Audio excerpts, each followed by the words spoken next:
All right, today we're going to move way beyond the basics of ChatGPT. We're not just talking about asking it simple questions. We're talking about building a true AI partner. And trust me, by the end of this, you are going to have the playbook to turn ChatGPT into a tool you literally can't work without. So let's dive in. So let's be real for a second. Is your main use of ChatGPT just firing off a simple question and getting a quick answer? Hey, that's where we all start. But it's kind of like having a Formula One car in your garage and only using it to get groceries. There is so much more power under the hood. And that's the big mindset shift we're talking about today. It's time to stop thinking of it as a search engine and start treating it like a genuine collaborator. I'm talking about an AI partner that helps you brainstorm, create, analyze, the whole shebang. First things first, let's get this foundational idea locked in, the two-brain system. Now, you might think that being a power user is all about writing some kind of magical, perfect prompt, but it's actually way more fundamental than that. It really just starts with knowing which brain to use for which job. Think of it like this.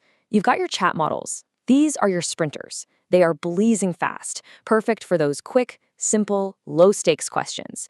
But then you have the reasoning models, like GPT-4o. These are your marathon runners. They're built for the heavy lifting, for depth, for nuance, for when the quality of the answer is everything. Let's make this super clear. Asking for a simple fact like, who said this quote? Easy. The chat model's got that. But asking it to create a whole meal plan with very specific nutritional targets, well, that takes some serious logic. Same for history. A simple fact is one thing, but a deep dive explanation of a complex political event is another. Choosing the right model from the get-go is half the battle. Okay, so you've got the mindset. Now, let's give you the actual tools. We're going to look at the Pro Toolkit. These are the features that take ChatGPT from just being a little chat box to a full-blown interactive workspace. So let's kick things off with the ChatGPT Canvas. Honestly, this is a total game changer. It's a workspace that pops up right next to your chat. And why does that matter so much? Because it completely ends that annoying cycle of copying and pasting text back and forth to another app. It literally turns the AI into your co-editor right there in the document with you.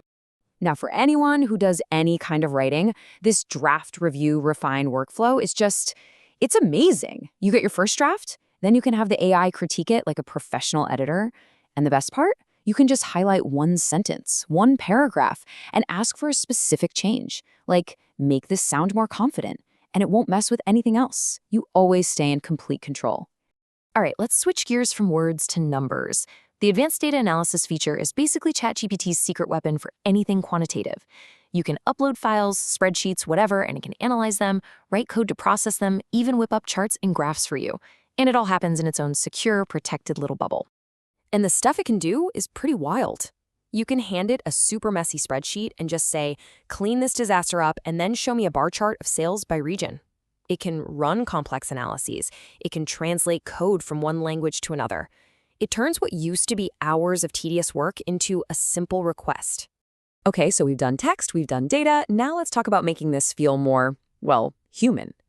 That's where advanced voice mode comes in. And this isn't just you talking to a robot. It's multimodal, which is just a fancy way of saying it can see what you see. And this is where using it on your phone just gets insane.